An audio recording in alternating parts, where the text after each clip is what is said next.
Long ago, Selu, Corn Mother, and her husband Kanadi, the lucky hunter, lived happily together.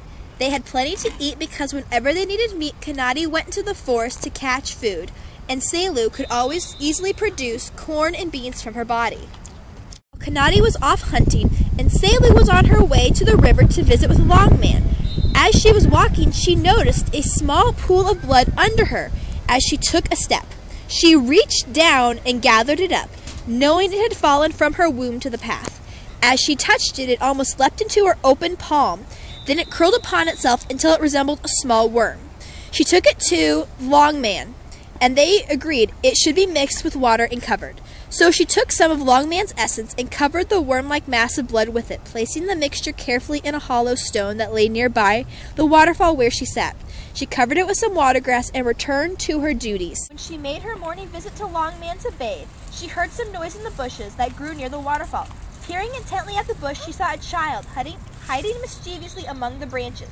She called to him, but he vanished at the sound of her voice.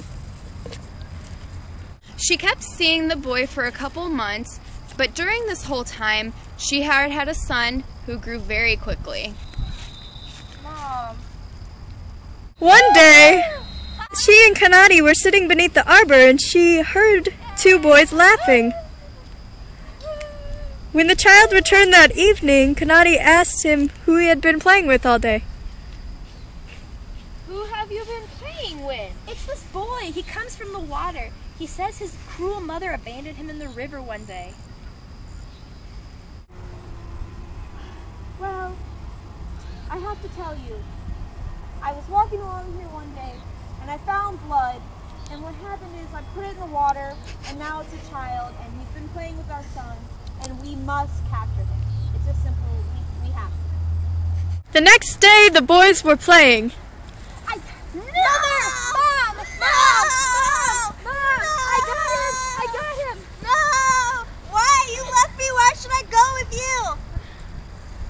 They discovered that the boy had magical powers, so they named him Wild Boy.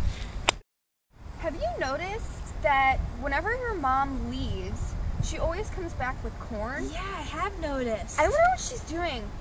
Let's go follow her. Sounds like a Let's good go. idea. Okay, Let's now go.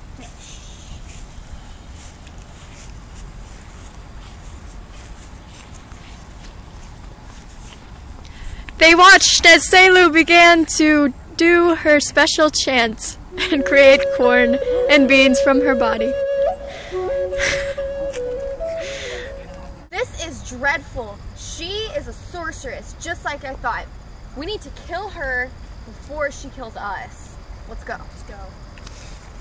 Mom, you have learned my secrets. It is time for me to die. I must pass on.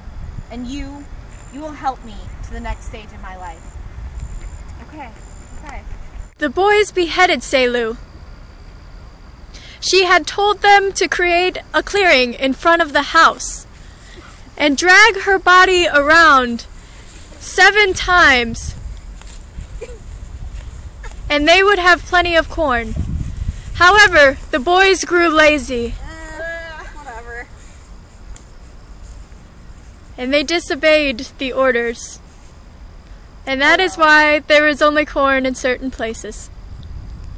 Yeah, we did it! Woo! Yeah. Where is Selu? Who? Oh, we killed her. Yeah, you didn't see her head. We mounted it right up there. She was gonna kill us. She tried to kill my brother. She's a witch. She was gonna kill us. It's true. It's true. We had to do what we had to do. It happened. He stormed off to get the help of the wolves. And those wolves agreed to help him, but the problem was the boys followed him. And when they did so, they found him, and Wild Boy's power was too much for the wolves, and they overtook them.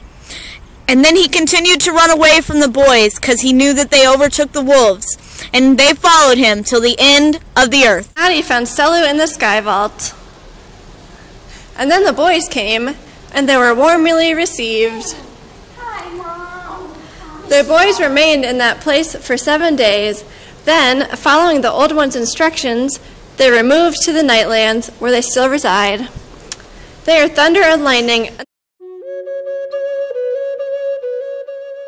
Magic made the earth ready for the coming of the human beings.